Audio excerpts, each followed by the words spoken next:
Hi everybody! So, good evening sa inyong mga auntie ko. Sapagkat ngayon ay tayo ay mag-unbox. Sana hindi pala mag-unbox.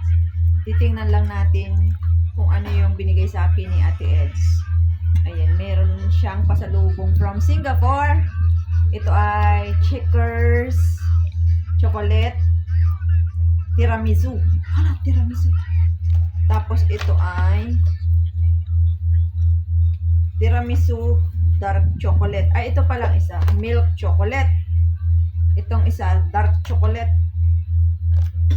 Itong isa, white chocolate. Aba, hanggang sarap naman ng mga chocolate na ito.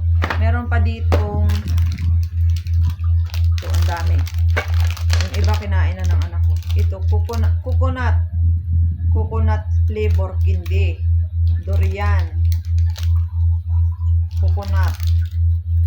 Strawberry. Yun. Yan. Tapos, meron ditong scented candle. Buksan natin. Hindi ko pa ito nabuksan. Scented candle.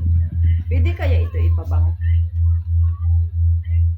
Ay, ang bango nga. Ang ganda ng lagayan. Lo.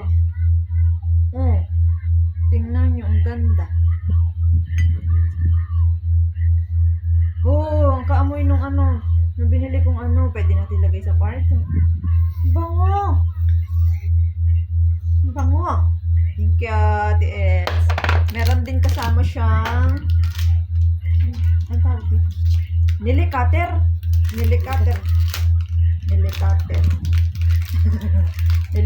na kitchen na nili cutter. May nakalagay I love SG.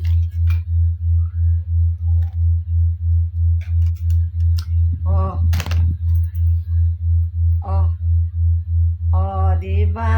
Ang ganda. Diyan ng ante, meron akong pasalubong.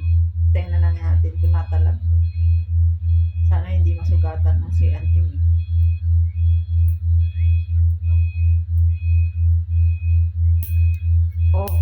Aba, ay matalas. Thank you. Meron pa dito. Hindi lang isa. Dalawang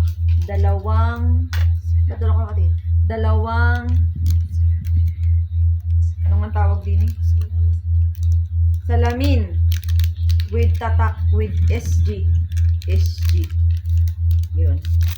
Tingnan natin, parang alam ni Ate Eds na walang salamin dito sa bahay. Di makikita na ni auntie nyo. Wala, nakakatakot pala. Sana hindi na lang ako nagsalamin. Hala! Meron pang isa. Ganda din itong isa. Ganito style. Tapos pa ganito. Wow! Ayan, manalamin na kayo mga auntie. Diba? Opa, ang ganda! Ang ganda ni auntie nyo dito sa salamin. Ay, ang laki nung isa. Ayoko doon. Bakit malaki doon ako? Nakasum yata yung isa. Bakit kayo? Ang laki. Di niya ang liit. Di niya ang laki. Ay! Ako nakakahilo. So, ayun na mga ante. Salamat sa inyong panonood. Yun lamang at bye-bye. Thank you so much.